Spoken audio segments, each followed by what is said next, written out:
রবি ঠাকুর ছোট ছেলের চিঠি, কবি ব্রত চক্রবর্তী। রবি ঠাকুর তোমার বাড়ি যাব, তোমার বাড়ি গেলে আমি তোমার দেখা পাবো।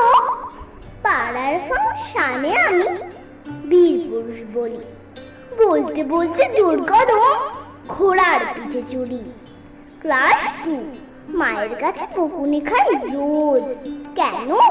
কোথায় বই খাতা, রাখি না তার খোঁজ। কিন্তু বাবা চুপি চুপি কোলে নিয়ে তুলে বলেইছে একদিন চড়িয়ে দেবে রেলে। যাবো যখন তোমার বাড়ি, উদিতি শ্যামলী বীরপুর শুনিয়ে দেব। পাবো নিরিবিলি। পুলিশ শুনিয়ে বলল, বোকা কোথায় পাবি, লেখাপত্রর গাড়ি আছেন। কবি এখন ছবি। নমস্কার।